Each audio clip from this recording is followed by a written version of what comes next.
오늘 본문은 호세아서에 나오는 9편의 설교 중에 6번째 설교에 해당이 됩니다. 우리가 일반적으로 알고 있는 호세아서에 대한 이미지를 물으면 아마도 모두 사랑이 아닐까 생각합니다.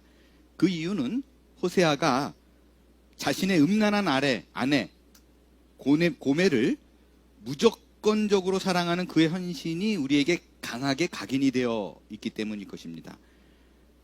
하지만 이미 여러분에게 말씀을 드렸듯이 호세아의 극진함으로 표현되는 아내 사랑은 3장까지입니다.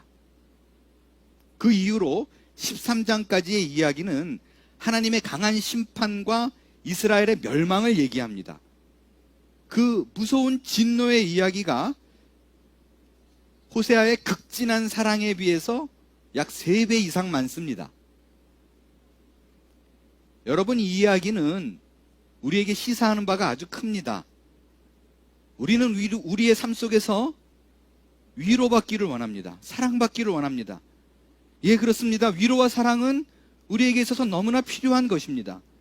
우리는 하나님의 사랑에 목마르고 누군가 내 편이 돼가지고 나에게 잘했다라고 해줄 사람이 필요합니다. 여러분, 그분이 하나님이십니다. 하나님은 무조건적으로 나의 편이시고 찢어지고 갈라진 나를 안아주시고 인정해주시고 내 마음을 어루만져 주실 것입니다. 네, 그분이 하나님이에요. 그러나 우리가 알아야 될 것이 있습니다. 내가 사랑받는다라는 증거가 잘못된 길을 가고 있는데 칭찬하고 잘했다라고 하는 것은 아니라는 것입니다. 진정한 사랑은 훈육을 동반합니다. 이 훈육은 때로는 칭찬으로, 때로는 엄한 체벌로 우리의 잘못된 길을 교정합니다. 여러분, 이게 진정한 사랑이고 따르는 자를 책임지는 자의 마땅한 의무입니다. 지금까지 우리는 호세아서를 통해서 하나님을 외면하고 하나님께 등을 돌리는 것을 이유로 해서 이방신을 섬기는 것을 인하여 진노하시는 하나님의 모습을 살펴보고 있습니다. 여러분, 그게 하나님의 사랑이라는 거예요. 그 분노와 진노가 하나님의 사랑의 또 다른 표현이라는 것입니다. 이거를 오해해서는 안 됩니다. 맞아요, 여러분. 호세아서를 대표하는 주제가 뭐냐? 사랑 맞아요. 이 모든 것이, 그 진노조차도 하나님의 사랑의 서사라는 것을 잊어서는 안 됩니다. 하나님은 이스라엘 백성에게 진노합니다. 극한 분노를 쏟아냅니다. 여러분, 만일 이러한 분노와 진노를 여러분에게 막 하나님이 쏟아낸다면 여러분 어떻게 반응하실 것 같아요? 그때 절대로 그걸로 인해서 잔뜩 오그라들고 웅크러지면 안 됩니다. 여러분, 하나님이 원하시는 모습은 그런 게 아니에요. 하나님께서 진노하시고 화를 내시는 이유는 우리로 하여금 다른 길로 가라는 책망인 거예요. 신자에게 표현되어지는 하나님의 그 분노는요, 감정의 폭발이 아닙니다. 훈육이라는 걸 알아야 돼요. 그래야 우리는 그 분노 속에서도 발견되어지는 하나님의 사랑으로 인해 다시금 그 어려운 상황을 딛고 일어설 수가 있는 것입니다. 하나님은 이스라엘 백성에게 강한 분노로 명하십니다. 그 중에 오늘 이 10장은요, 하나님의 극한 진노와 심판을 아주 잘 구체적으로 묘사한 장이라고 말할 수 있습니다. 본장에는 북이스라엘의 수도였던 사마리아, 그 도시가 거품같이 멸망할 것을 예언합니다. 또한 전쟁으로 인해서 이들이 포로로 끌려가게 될 것도 예언합니다. 하나님이 이 이스라엘 백성들에게 이렇게 하는 이유는 두 마음을 품었기 때문이라고 얘기합니다. 여러분, 그 개역개정에 두 마음이라고 써 있는 이 번역은요, 사실은 정확한 번역은 아니에요. 의역입니다. 원어의 정확한 번역은 갈라진 마음이에요. divided heart예요. 나누어진 마음이에요. 근데 뭐 우리가 두 마음 그래도 이해가 되잖아요. 그러니까 뭐 굳이 우리가 익숙한 다른 단어를 쓸 거는 없을 것 같고요. 아무튼 이 두 마음, 갈라지고 나누어진 마음을 가진 자들에게는 삶 속에서 어떤 일이 일어나는가? 어떤 거를 보고 내 마음이 갈라져 있구나, 나눠져 있구나를 알 수 있는가? 오늘 말씀을 통해서 상고해 보도록 하겠습니다. 두 마음을 가진 자에게 일어나는 반응은요, 자기 자신을 지나치게 과신합니다. 오늘 본문 2절을 보면요, 이스라엘은 열매 맺는 무성한 포도나무다라고 얘기를 해요. 자, 이 말을 한번 머릿속에 그려보겠어요. 무성한 포도나무가 열매를 맺는데요. 그럼 우리는 머릿속에 떠오르는 그림은 이거일 거예요. 가지도 많고 잎사귀도 부지런히 풍부해요. 거기에 열매가 주렁주렁 열려있는 모습을 당연하게 이 구절을 통해서 우리가 그릴 수 있습니다. 그렇죠. 그런데 여기 무성한이라고 되어 있는 단어가요, 아주 의미심장한 단어입니다. 제가 히브리 원어를 살펴봤어요. 그랬더니 바카크라는 단어인데 저도 깜짝 놀랐습니다. 이 단어가 무성한이라는 뜻이 전혀 아닙니다. 무슨 뜻인가? empty해. 비어있다는 뜻입니다. 아무것도 없다는 뜻이에요. 정반대입니다. 이사야서 24장에 보면 여호와께서 땅을 공허하게 하시며 라고 얘기하는 그 공허하게 라는 단어가 empty, 바카크, 똑같은 단어예요. 아무것도 없다라는 거예요. 이 바카크라는 단어가 구약 성경에 총 6번 사용됐어요. 그런데 오늘 나온 이 호세아서를 제외하고 그 나머지 5부분 몽땅 다 텅 빈이라는 뜻으로 쓰여졌습니다. 그러니까 전혀 아닌데 번역을 이렇게 했어요. 원래 풍부하다, 무성하다 라는 것으로 이 구약 성경에 무지하게 일반적으로 많이 쓰는 단어가 있어요. 그거는 파라라는 단어인데, 야곱이 요셉을 축복할 때 무성한 가지다라고 쓰였을 때 이 무성한이 파라입니다. 그건 말 그대로 가지가 많고 잎사귀도 많고 막 이런 모습이에요. 엄청나게 많이 쓰인 단어입니다. 그런데 호세아는 이 단어를 안 썼어요. 텅 빈이라는 의미의 바라크라는 단어를 썼습니다. 킹 제임스 영어 버전은요, 정확하게 번역을 했어요. empty라고. 그런데 그 외에 제가 다른 영어 번역본을 제가 살펴봤어요. 근데 empty라고 번역된 영어 번역본은 몇 개가 없어요. 나머지 그 유명한 많은 번역본들이 풍성한 의미를 갖고 있는 울창한, 아니면 뻗어가는, 스프레딩, 굉장히 긍정적인 단어로 쓰여져 있습니다. 아니, 제가 그래서요, 정말 시간을 공들여서 많이 찾아봤어요. 이게 왜 그러지? 왜 그럴까? 이렇게 유명한 번역본들이 극단적인 다르게 번역을 했을까? 그랬더니 뭐 어떤 분들은 그렇게 얘기하는 분이 있어요. 이 단어가 포함되어 있는 이 바카크라는 단어가 미닝이 2가지가 있다. 근데 제가 아무리 살펴봐도 그렇진 않아요. 이 바카크라는 단어는 only 하나, 그냥 empty밖에 없어요. 근데 왜 이런 번역이 나왔을까? 왜냐면요, 그 성경 중에 구약의 히브리어잖아요. 이걸 헬라인들이 읽기 위해서, 헬라 문화에 접목하기 위해서 이 히브리어를 헬라어로 바꾼 아주 정통성 있는 유명한 성경이 있습니다. 70인역 성경이에요. 본래는 72명, 72명이 했는데 70인역 성경이라고, 이거 굉장히 잘된 번역이고 정통성 있는 번역본이에요. 이 72명이 모여가지고 히브리어를 헬라어로 번역을 하다 보니까 이 학자들이 이게 이상한 거예요. 비어 있는데, 뭐가 아무것도 없는데 열매가 맺혀 있다. 안 맞잖아요. 그래서 이거를 어떻게 번역했냐면 울창하게 성장하는 포도나무라고 번역을 했어요. 헬라어로. 그러니까 자기 생각에는 앙상한 나무에 가지도 몇 개 없고 뭐 이런 거에 주렁주렁 열매 맺는 거는 이미지가 안 맞으니까 울창하다, 성장하다, 라는 걸로 번역을 했어요. 근데 많은 영어 번역본들이 참고로 70인용을 보거든요. 그러니까 그 번역을 본따서 무성한, 울창한, 뻗어나는 이런 번역들이 영어 성경에 남게 된 거예요. 그래서 원래는 empty입니다. 비어 있어요. 제가 고민을 했어요. 왜 그랬을까? 근데 여러분 생각해 보세요. 호세아가 굳이, 그죠?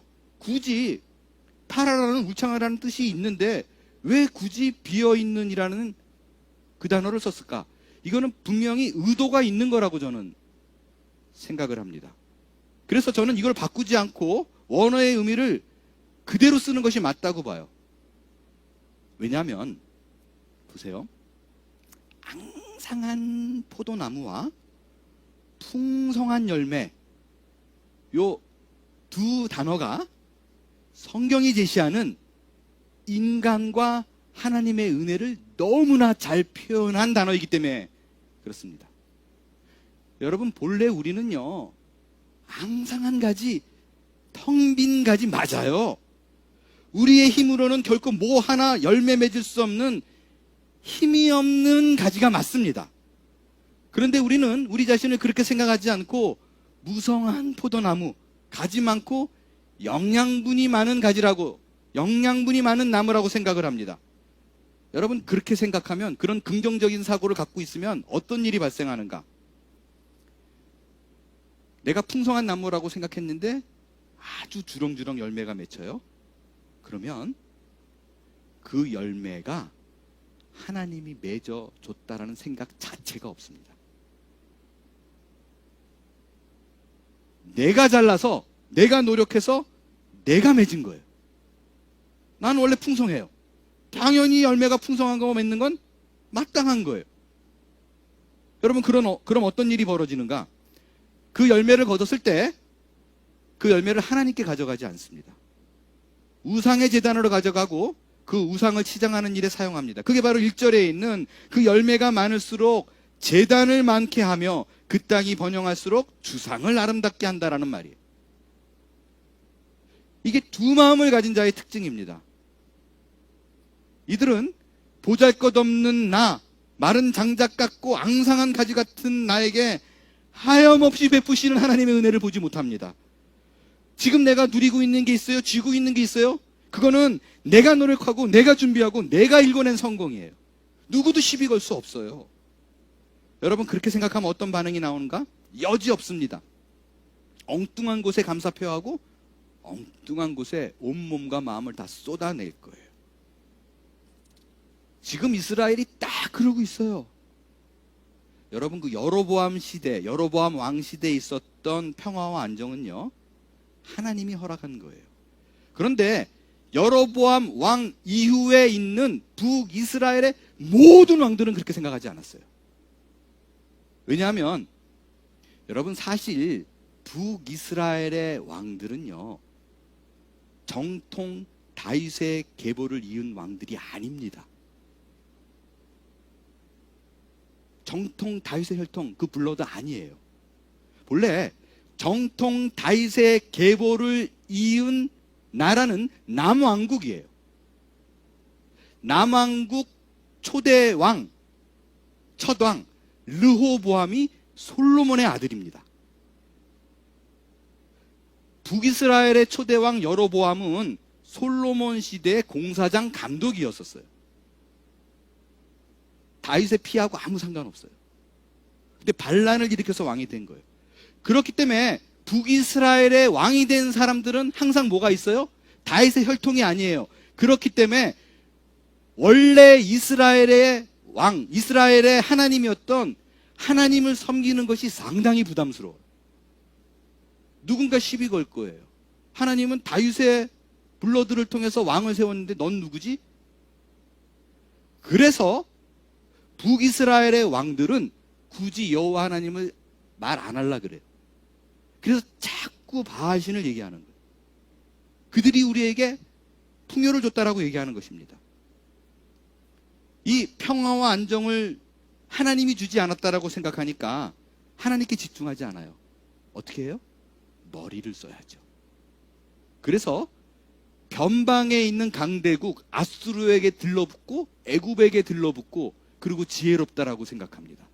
그래서 그들에게 달려가서 헛된 말을 얘기하고 거짓 맹세로 언약해서 혈맹 관계다라는 걸로 북이스라엘을 유지하려고 생각합니다.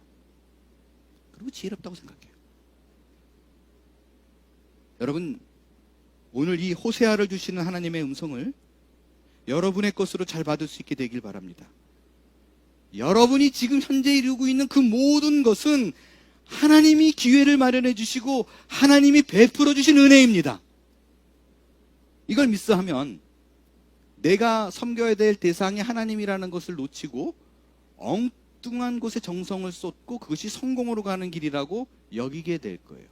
그리고 인생의 마지막에 앞불사라고 후회하게 될 것입니다. 제 큰아들 앤디가 이번 6월이면 대학을 졸업합니다. 졸업하고 직장을 얻어 이제 본격적인 사회생활을 하게 될 거예요. 이를 위해서 앤디가 처음 하게 되는 본격적으로 풀타임으로 하게 되는 직장이기 때문에 여러 가지로 열심히 준비합니다. 더 나은 미래를 계획하고 자신이 훈련해야 될 부분이 무엇인가를 끊임없이 고민하고 공부하고 또 하나하나 자기가 추려가지고 해나가고 있어요. 그 과정 중에 저에게 이것저것 의논을 했습니다. 아빠 이렇게 할까요? 이게 준비하는 게 좋을까요? 그때 제가 앤디에게 이런 말을 했어요. It's fine. It's fine. 이것저것 다 해보고 준비하는 거 다 좋아. 그런데 네가 알아야 될 거 있어. 네가 이거 준비하는 모든 거 하나하나 구체적으로 놓고 하나님 앞에 기도하지 않으면 다 헛거야. 미래는 준비하는 자의 것이다. 뭐 틀린 말도 아닌데 이거 정답도 아니야. 준비한다고 다 되지 않아. 내가 준비한 것을 하나님이 내가 쏟아 놓을 그 장을 마련해 주지 않으면, 기회를 주지 않으면 다 헛거야. 그 장을 만드시는 분은, 그 길을 만드시는 분은 하나님이야. 이걸 놓쳐서는 안 돼. 그러면서 제가 구체적으로 성공했던 사람들의 여러 예를 들었어요. 그 사람들 모두가 그 사람들의 자서전을 보면 준비를 철저하게 잘해서 된 것 같지. 아니야. 그 적절한 시기에 누군가를 만났어. 우연히 누군가를 만나서 그가 툭 말 한마디 던졌는데 거기서 아이디어를 얻게 되고, 또 심지어 이것저것 다 해서 안 되다가 그냥 궁여지책으로 먹고 살라고 마지막에 지푸라기 잡는 심정으로 뭐를 했는데 갑자기 세상이 바뀌어서 아무도 거들떠보지 않는 그 일을 사람들이 중요하게 여기기 시작하고 집중하기 시작해서 떼돈 버는 경우들 아주 많아. 다 똑같다. 잘 살펴봐라. 예외가 없다. 세상의 성공 뒤에는 다 이렇게 보이지 않는 기회와 만남이 있다는 것을 놓쳐서는 안 돼. 물론 네가 할 도리를 해야지. 철저하게 준비해야지. 할 수 있는 걸 최선으로 준비해야지. 하지만 그 준비한 걸 쓸 수 있는 기회를 주시는 것은 하나님이라는 것을 잊지 않고 기도해야 돼. 제가 그렇게 얘기를 했어요. 그랬더니 본인이 이제 앞으로 다니게 될 그 직장의 파운더도 원래 다른 직업이 있을 때 어디 출장을 가기 위해서 비행기를 탔는데 생판 모르는 옆 사람과 우연하게 얘기를 대고 이 얘기 저 얘기를 하다가 아무 생각 없이 나눈 이 사람의 얘기를 통해서 아이디어를 얻어가지고 이거 왜 안 하지? 이거 하면 좋겠는데? 라고 시작해가지고 회사를 차려서 지금 큰 기업으로 성장했다고 저한테 얘기를 해주더라고요. 맞는 것 같다. 우연한 기회에 목적 갖고 있지도 않은 상태에서 했던 말 때문에 기업이 하나가 탄생하게 된 거예요. 그래서 제가 그랬어요. 맞아. 그게 바로 하나님이 하시는 일이야. 여러분 어떠신가요? 여러분 아직도 내 힘과 내 노력 그리고 내가 맺은 인맥 덕분에 여기까지 왔다라고 생각하나요? 정확하게 두 마음을 품고 계신 것입니다.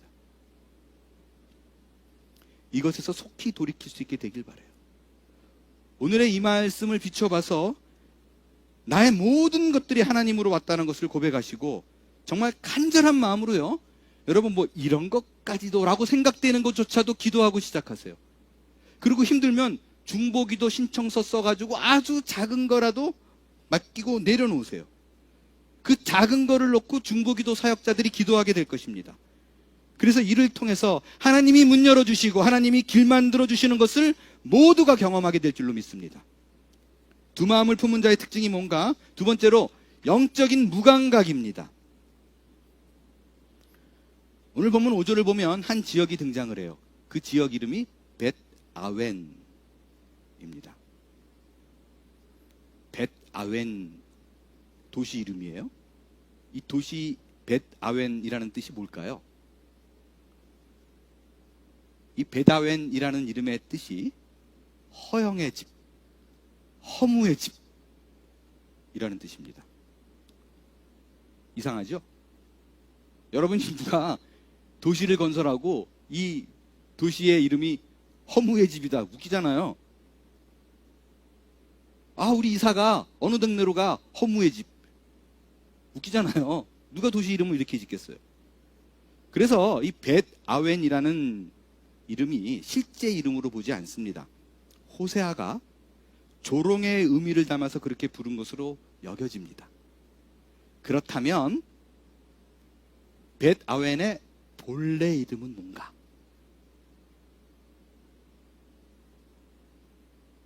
베델입니다. 벳, 집, 엘, 하나님. 하나님의 집이에요. 여러분, 베델은 아브라함이 갈대아 우르에서 떠나 가나안 땅에 처음 들어와서 하나님 앞에 제단을 쌓는 곳입니다. 베델은 야곱이 도망하던 시절에 돌베개로 단을 쌓고 하나님께 예배해서 천사를 만났던 곳입니다. 베델은 하나님께서 당신의 백성이 언제나 무슨 일이 생길 때마다 베델로 돌아가라, 베델로 돌아가서 제단을 쌓아라라고 말할 만큼 예배의 중심지였습니다. 그리고 사무엘 시대에는 이스라엘의 영적 구심적 역할을 감당했던 곳이 베델이었습니다. 그런데 그 성스러운 곳, 그 베델이 여로보암 왕이 금송아지를 세운 후에 점점 시간이 갈수록 우상의 도시가 되어버립니다. 그리고 그 송아지가 이스라엘의 자랑이 돼요. 어느 정도로 큰 자랑이 되느냐? 6절에 보면 아수르 왕에게 예물을 바칠 때, 조공을 바칠 때 이스라엘의 가장 좋은 것을 준다고 하고 금송아지를 갖다 줘요. 이스라엘 백성들은 영적으로 완전히 무너지고 있습니다. 그런데 문제는요, 본인들이 영적으로 무너져가지고 완전히 변질되고 있는데 그들이 모르고 있다라는 거예요. 전혀 눈치채지 못하고 있다라는 것입니다. 왜죠? 말씀을 무시했기 때문에 그래요. 자기가 믿고 싶은 대로 믿었기 때문에 그렇습니다.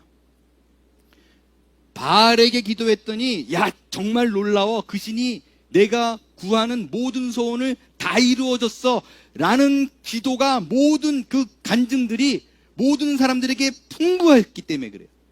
그 간증이 차고 넘쳤어요. 바알에게 찾아가라, 기도해라, 네 소원이 이루어진다.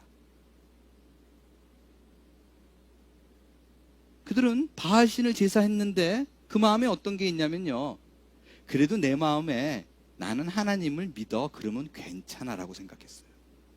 두 마음을 품는 것이 전혀 문제가 없다고 생각했어요. 이런 엄청난 일이 벌어지고 시간이 갈수록 변해가는데 본인은 모른다는 것입니다.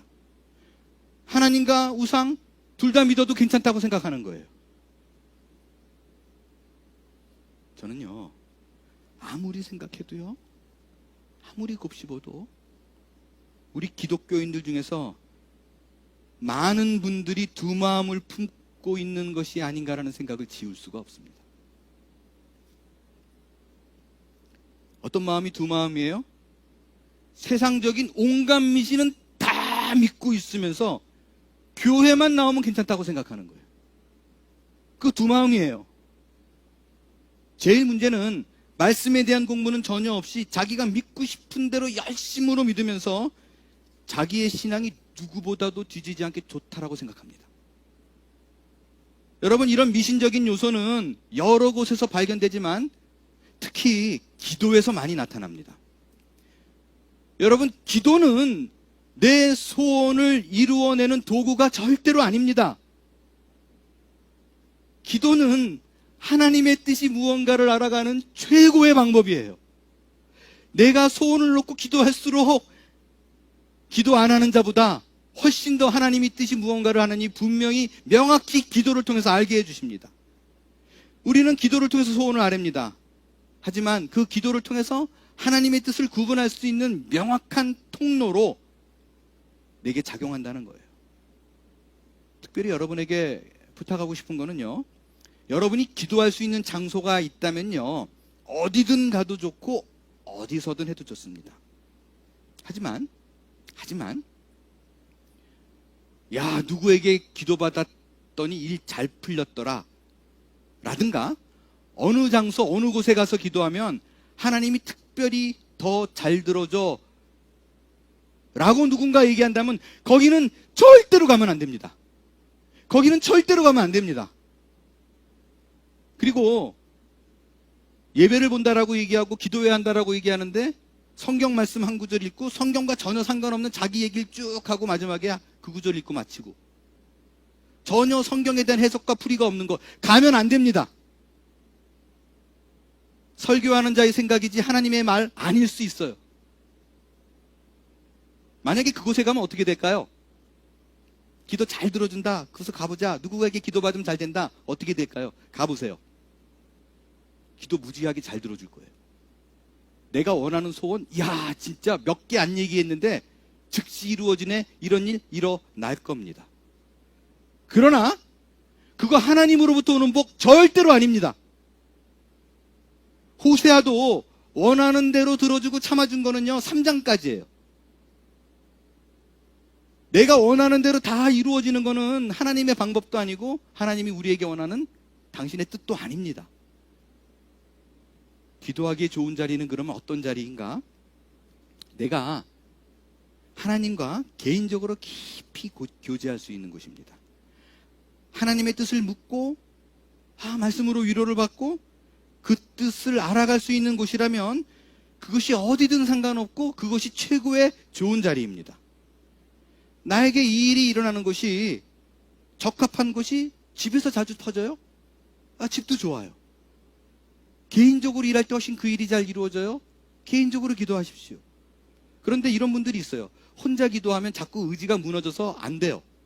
그리고 여럿이 기도하는 것이 훨씬 힘이 받아요. 그런 분들 계세요. 사람들이 모여서 기도하는 것이 역시 좋아라고 생각되시면 우리 금요기도에 오시면 됩니다. 진심이에요. 여러분, 우리 금요기도회는요, 아무도 몰라요. 소문난 것도 아닙니다. 많은 사람이 모이는 것도 아닙니다. 그리고 특별하게 카리스마 있는 분위기가 연출된 것도 아닙니다. 그럼에도 그 환경 속에서 기도하시는 분들은, 그곳을 찾아오시는 분들은 정말 기도하고 싶은 분들이에요. 기도의 맛, 기도의 재미, 기도를 통해서 하나님과 만나는 게 뭔지를 아는 분입니다. 그런 곳이 정말 기도하는 자리예요. 여러분, 기도를 통해서 하나님의 응답을 체험하기를 원하세요? 중보기도 사역자로 조인하시든지 중보기도에 작은 것이라도 내 기도에 기도문을 적어서 제출하세요. 둘 중 하나 해보세요. 그러면 꾸준히 이런 거를 반복해서 생활하다 보면 분명히 알게 돼요. 누가 찾아와서 야, 하나님 다 그거 구라야, 하나님이 뭐가 있어, 야, 우상이 더 잘 들어줘 라고 얘기해도 절대 흔들리지 않고 무슨 소리야, 하나님은 오늘도 내 기도를 들으셔 라고 말할 수 있을 것입니다. 그리고 야, 남의 기도를 하는데 하나님이 내 기도를 들어주시네, 성경의 말이 맞네라는 것을 확인하게 될 것입니다.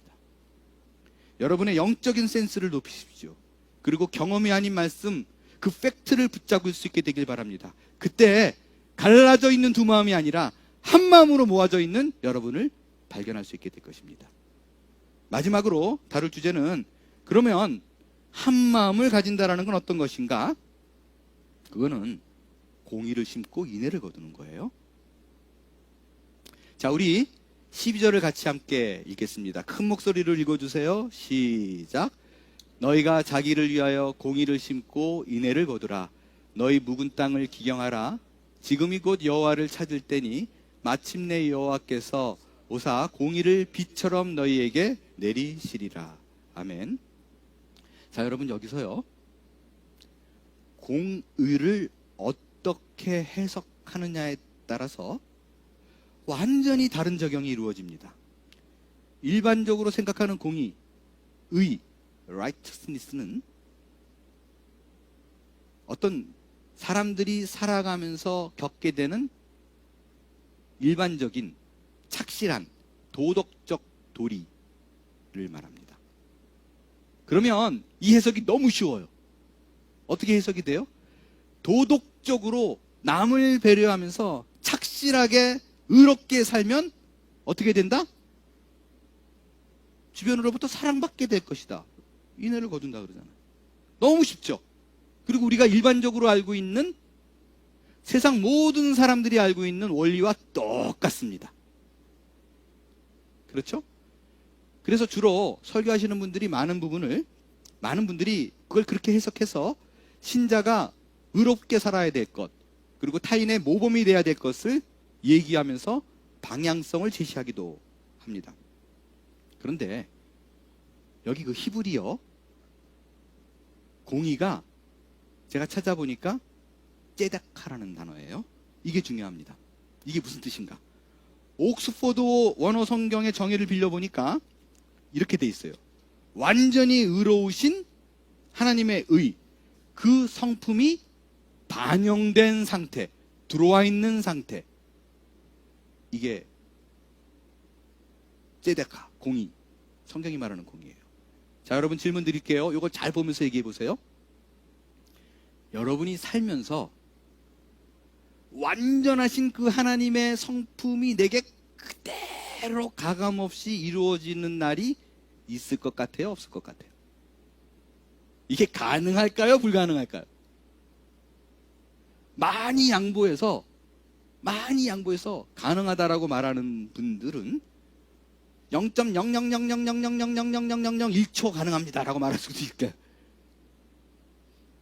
이 말은 하나님의 공의가 내 안에 심겨진다는 건 불가능하다는 거예요. 공의로 보이는 건 심을 수 있어요. 하지만 절대로 하나님의 그 완벽하고 완전하신 무음하신 공의가 내게 심어지는 거 impossible, 불가능합니다. 그럼 여기서 우리가 딜레마에 빠져요.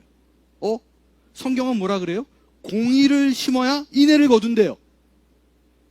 그럼 우리는 못 거두네요. 그렇잖아요. 완전하신 하나님의 의를 심어야 내가 인애를 거둘 수 있는데, 공의 심는 게 불가능하면 인애도 못 거두는 거잖아요. 이게 어떻게 해야 돼요? 늘 말씀드리지만 성경에 등장하는 의, righteousness는 언제든지 또 다른 이름으로 교체가 가능하다라고 그랬어요. 뭐죠? 예수 그리스도 혹은 하나님의 은혜, 이게 가능합니다. 그 인애는 뭐냐면요, 헤세드예요. 여러 차례 얘기 드렸어요. 영어 성경에서는 이걸 뭐라 그랬냐면요, unfailing love, unfailing love. 담 없는 사랑, 무한한 사랑. 하나님의 righteousness를 심으면 unfailing love, 무한한 사랑을 거둘 수 있다라는 거예요. 자, 이제 이거를 예수 그리스도로, 하나님의 은혜로 바꿨더니 너무 해석이 쉬워졌어요. 자, 여러분 한번 해석해 보겠어요? 어떻게 해석할 수 있어요? 그대로 제가 얘기해 볼게요. 너희가 자기를 위하여 예수 그리스도를 심고, 즉 하나님의 은혜를 심고 하나님의 다음 없는 사랑을 거두라. 맥센스 하죠? 이때는 쫙 풀리죠. 예, 그래요, 여러분. 여러분, 지금 호세아가 그렇게 정열적으로 울부짖는 내용은 사실 하나예요. 여로보암 시대에 무너졌던 그 다윗의 왕조를 회복하자는 것입니다. 다윗의 자손인 예수 그리스도를 향하여 가는 그 마음, 바로 그 마음이 하나님이 말씀하신 갈라진 두 마음이 아니라 온전한 한 마음으로 가는 길이다 라고 얘기하고 있는 것입니다. 왜 그래요, 여러분? 바로 지금이 우리 하나님을 찾을 때입니다. 우리 예수 그리스도의 이름을 부를 때입니다. 나의 힘과 공로가 아니라 온전히 한 마음으로 그리스도를 향한 그 마음을 표현하여 내 삶 속에 예수 그리스도를 심을 때, 하나님의 그 폭발적인 은혜를 심을 때 하나님의 공이, 그 은혜가 우리에게 빛처럼 쏟아 부어지게 될 줄로 믿습니다. 여러분의 시선이 이제 내가 아닌 주를 향할 수 있게 되기를 바랍니다. 지금까지 나에게 향했던 시선을 하늘로 올리십시오. 오로지 예수 그리스도 단 한 분만을 바라볼 때 그의 unfailing love, unfailing love,